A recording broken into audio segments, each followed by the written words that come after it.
महादेवी वर्मा जी कहती है कि सन जूही में आज एक पीली कली लगी है। उसे देखकर अनायास ही उसे छोटे जीव का स्मरण हो आया जो इस लता की सघन हरितिमा में छिपकर बैठता था और फिर मेरे निकट पहुंचते ही कंधे पर कूदकर मुझे चौंक देता था। तब मुझे कली की खोज रहती थी, पर आज उस लघु प्राणी की खोज है। परंतु वह तो अब तक इस सोनजूही की जड़ में मिट्टी होकर मिल गया होगा। कौन जाने स्वर्णिम कली के बहाने वही मुझे चौंकाने ऊपर आ गया हो। अचानक एक दिन सवेरे कमरे से बरामदे में आकर मैंने देखा दो कौए एक गमले के चारों ओर चोंचों से छुआ छुआवल जैसा खेल खेल रहे हैं। ये कागभूषुंडी भी विचित्र पक्षी है, एक साथ समादरित अनादरित अति सम्मानित अति अवमानित। हमारे बेचारे पुरखे न गरुड़ के रूप में आ सकते हैं, न मयूर के, न हंस के। उन्हें पितर पक्ष में हमसे कुछ पाने के लिए काक बनकर ही अवतीर्ण होना पड़ता है। इतना ही नहीं, हमारे दूरस्थ प्रियजनों को भी अपने आने का मधु संदेश इनके कर्कश स्वर में ही देना पड़ता है। दूसरी ओर हम कौवा और कांव कांव करने को अवमानना के अर्थ में ही प्रयुक्त हो करते हैं। मेरे काक पुराण के विवेचन में अचानक बाधा आ पड़ी, क्योंकि गमले और दीवार की संधि में छिपे एक छोटे से जीव पर मेरी दृष्टि रुक गई। महादेवी वर्मा जब निकट जाती है तो वह देखी है कि वहां गिलहरी का छोटा सा बच्चा है जो संभवतः घोंसले से गिर पड़ा है और अब कौए जिसमें सुलभ आहार खोज रहे हैं। काकद्वय की चोंचों के दो घाव उस लघु प्राण के लिए बहुत थे, अतः वह निश्चेष्ट सा गमले में चिपका पड़ा था। सब ने कहा कि कौए की चोंच का घाव लगने के बाद ये बच नहीं सकता, अतः ऐसे ही रहने दिया जाए। परंतु मन नहीं माना, उसे हौले से उठाकर अपने कमरे में ले आई, फिर रुई से रक्त पोंछकर घावों पर पेनिसिलिन का मरहम लगाया। रुई की पतली बत्ती दूध में भिगोकर जैसे तैसे उसके नन्हे से मुंह में लगाई, पर मुख खुल न सका और दूध की बूंदें दोनों ओर लुढ़क गईं। कई घंटे के उपचार के उपरांत उसके मुंह में एक बूंद पानी टपकाया जा सका। तीसरे दिन वह इतना अच्छा और स्वस्थ हो गया कि मेरी उंगली अपने दो नन्हे पंजों से पड़कर नीले कांच की मोतियों जैसी आंखों से इधर उधर देखने लगा।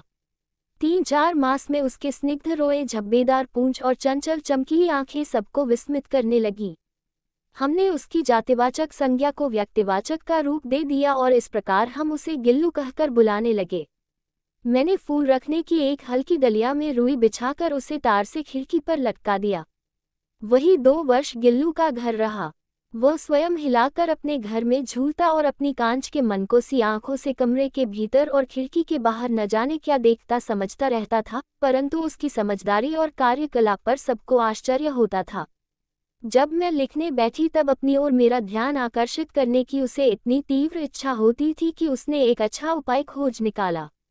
वह मेरे पैर तक आकर सर्रा से पर्दे पर चढ़ जाता और फिर उसी तेजी से उतरता। उसका ये दौड़ने का क्रम तब तक चलता जब तक मैं उसे पकड़ने के लिए न उठती। कभी मैं गिल्लू को पकड़कर एक लंबे लिफाफे में इस प्रकार रख देती कि अगले 2 पंजों और सिर के अतिरिक्त सारा लघु गात लिफाफे के भीतर बंद रहता।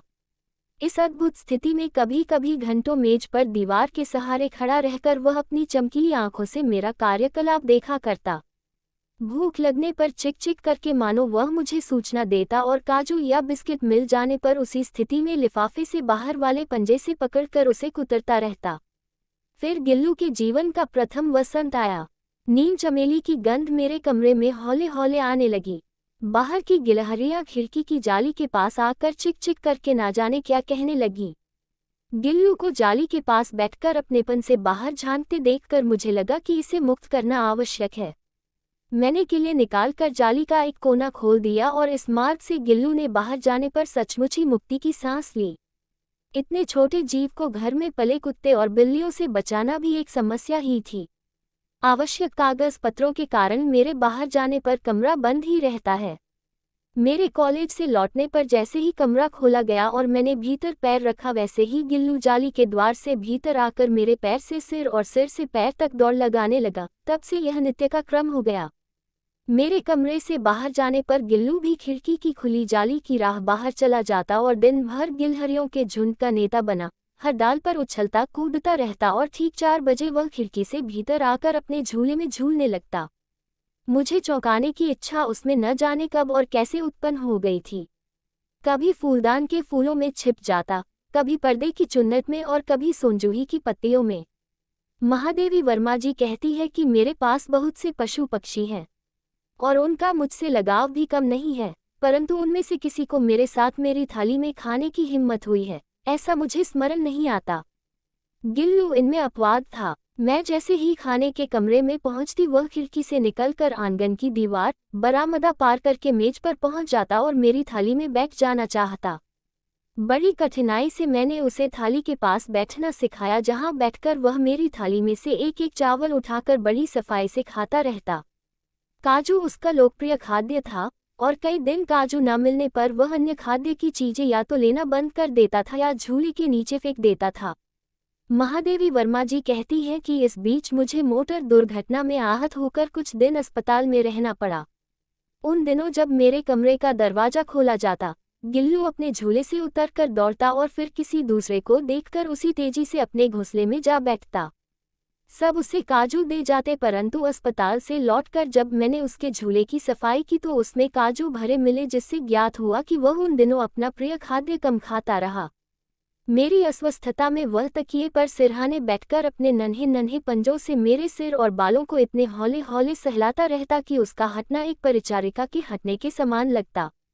गर्मियों में जब मैं दोपहर में काम करती रहती तो गिल्लू न बाहर जाता न अपने झूले में बैठता।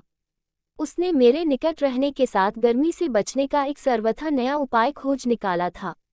वह मेरे पास रखी सुराही पर लेट जाता और इस प्रकार मेरे समीप ही रहता और ठंडक में भी रहता। महादेवी वर्मा जी बड़े दुख के साथ रहती है कि गिलहरियों के जीवन की अवधि 2 वर्ष से अधिक नहीं होती, अतः गिल्लू की जीवन यात्रा का अंत आ ही गया। दिन भर उसने न कुछ खाया और न बाहर गया। रात में अंत की यातना में भी वह अपने झूले से उतरकर मेरे बिस्तर पर आया और ठंडा पंजों से मेरी वही उंगली पकड़कर हाथ से चिपक गया, जिसे उसने अपने बचपन की मरणासन स्थिति में पकड़ा था। पंजे इतने ठंडे हो रहे थे कि मैंने जागकर हीटर जलाया और उसे उष्णता देने का प्रयत्न किया, परंतु प्रभात की प्रथम किरण के स्पर्श के साथ ही वह किसी और जीवन में जागने के लिए सो गया। महादेवी वर्मा जी कहती है कि इस समय उसका झूला उतार कर रख दिया है और खिड़की की जाली बंद कर दी गई है, परंतु गिलहरियों की नई पीढ़ी जाली के उस पार चिक चिक करती ही रहती है और सोनजूही पर बसंत आता ही रहता है। सोनजूही की लता के नीचे गिल्लू को समाधि दी गई है, इसलिए भी कि उसे वह लता सबसे अधिक प्रिय थी, इसलिए भी कि उस लघु गात का किसी वासंती दिन जूही के पिलाब छोटे फूल में खिल जाने का विश्वास मुझे संतोष देता है। लेखिका महादेवी वर्मा। इस प्रकार की और कहानी सुनने के लिए चैनल को सब्सक्राइब करके बेल आइकन को प्रेस कर दीजिए, जिससे नोटिफिकेशन आपको सबसे पहले मिल सके। धन्यवाद।